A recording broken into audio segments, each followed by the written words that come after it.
Discutons maintenant du conflit iranien avec les États-Unis.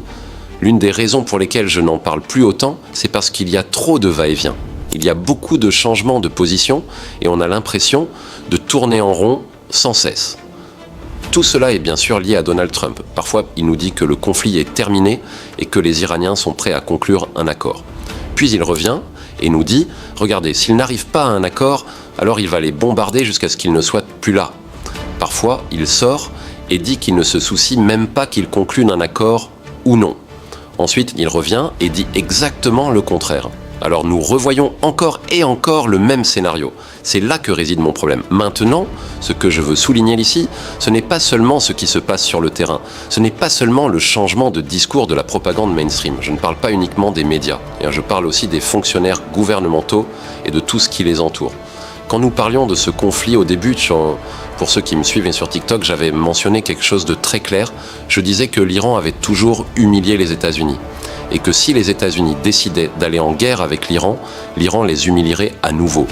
Quand je disais cela, les marionnettistes de l'Occident répondaient que c'était les États-Unis, le plus grand pays de la planète. Ils demandaient de quoi je parlais. Aujourd'hui, beaucoup de gens répètent exactement la même chose. Des gens comme moi n'ont pas besoin qu'on leur prouve cela. Quand vous comprenez la géopolitique et la façon dont fonctionne le monde, vous savez souvent qui sont les perdants, avant même que le conflit ne commence. L'arrogance n'a jamais gagné quoi que ce soit. On peut être arrogant longtemps. On peut menacer les gens longtemps. On peut théâtraliser la mort des autres. Mais une chose est certaine, chaque superpuissance a un ou deux pays qu'elle ne peut pas contrarier, même si ces pays ne sont pas eux-mêmes des superpuissances. L'Iran est, depuis les années 1970, une épine dans le pied des États-Unis.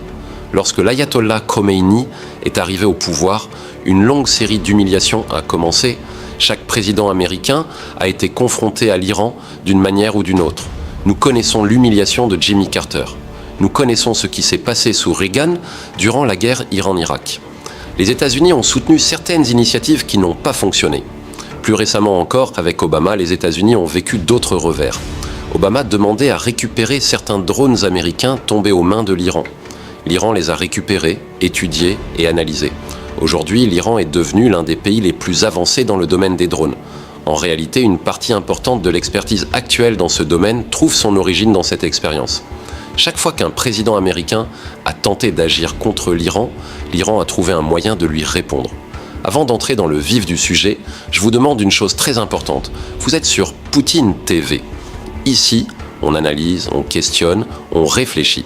Ce type de contenu dérange. Ce type d'analyse n'est pas toujours accepté par les grands médias dominants et il arrive souvent que ce genre de vidéo soit supprimé, limité ou rendu invisible. Alors je vous invite dès maintenant à vous abonner, à liker et surtout à partager massivement cette vidéo. Enregistrez-la, diffusez-la autour de vous. Plus vous partagez, plus il devient difficile de faire taire certaines analyses. Si vous voulez que cette chaîne continue d'exister et de proposer un regard alternatif, votre soutien est essentiel. Aujourd'hui, nous assistons à une humiliation que beaucoup n'avaient pas anticipée. Même moi, je savais que l'Iran allait humilier les États-Unis. Mais je ne pensais pas que cela prendrait une telle ampleur. La situation actuelle est la suivante. Plus Donald Trump reste à parler de négociations avec l'Iran, plus les États-Unis apparaissent affaiblis aux yeux de certains observateurs. Tous les propagandistes occidentaux qui nous expliquaient que les États-Unis étaient intouchables sont désormais beaucoup plus silencieux. Là où je veux insister, c'est que beaucoup d'entre eux utilisent maintenant un langage différent. Nous avons même vu le chancelier allemand affirmer que les États-Unis étaient humiliés sur la scène mondiale. Qui aurait imaginé qu'un dirigeant occidental puisse tenir un tel discours ? Pour la Russie ou la Chine, entendre cela n'est pas surprenant. Mais l'entendre en Europe est beaucoup plus significatif. Avant le conflit, le discours était différent. Après le conflit, les mêmes personnes ne disant plus la même chose. Cela leur a montré que les États-Unis ne sont peut-être pas aussi puissants qu'ils le prétendaient. Le langage a changé. Écoutez simplement les médias aujourd'hui. Ils présentent désormais l'Iran comme une grande puissance. Regardez Donald Trump. Dès que l'Iran a annoncé l'arrêt des négociations, il a changé de ton. Autrefois, il disait « Ne vous inquiétez pas, s'ils refusent de négocier, nous les bombarderons ». Aujourd'hui, il parle davantage d'accords et de négociations. L'Iran attendait précisément ce moment. Les États-Unis étaient en bon censés répondre par la force, mais à la place, ils parlent d'accords. Donald Trump sait qu'il joue une partie très difficile. Il répète désormais qu'un accord sera trouvé avec l'Iran. Où sont passées les menaces ? Où sont passées les promesses d'effacer l'Iran de la carte ? les États-Unis se retrouvent dans une position où ils demandent un cessez-le-feu. Ils demandent également un accord. Pendant ce temps, Israël frappe le Liban avec colère. Mais l'Iran, lui, reste prêt à poursuivre l'affrontement. Aujourd'hui, beaucoup considèrent l'Iran comme la principale puissance du Moyen-Orient. Pour eux, aucun autre pays n'est plus puissant que l'Iran dans la région. Ils estiment que l'Iran a atteint un niveau où il est capable d'assiéger Israël. Israël n'apparaît plus comme le pays incontestablement dominant du Moyen-Orient. Qui aurait imaginé une telle situation ? Nous répétions depuis longtemps qu'il ne fallait pas envahir l'Iran. L'Iran n'est pas un pays comme les autres. Mais voilà où mènent les mensonges. Pendant des années, démocrates et républicains ont répété que les États-Unis pouvaient éliminer n'importe quel pays sur Terre. Mais selon cette vision, tout cela n'était qu'un mythe. Lorsque Donald Trump arrive au pouvoir, il y croit réellement. Aucun autre président ne voulait aller aussi loin avec l'Iran. Même Bush ne l'a pas fait, parce qu'il savait que certaines limites existaient. Depuis 1979, aucun président américain n'a réussi à soumettre l'Iran.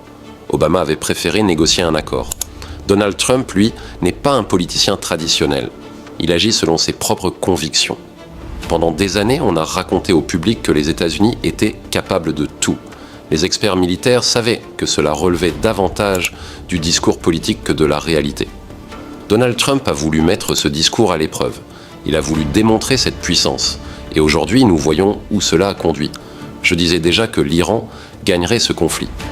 Maintenant, selon cette analyse, même les médias traditionnels commencent à l'admettre.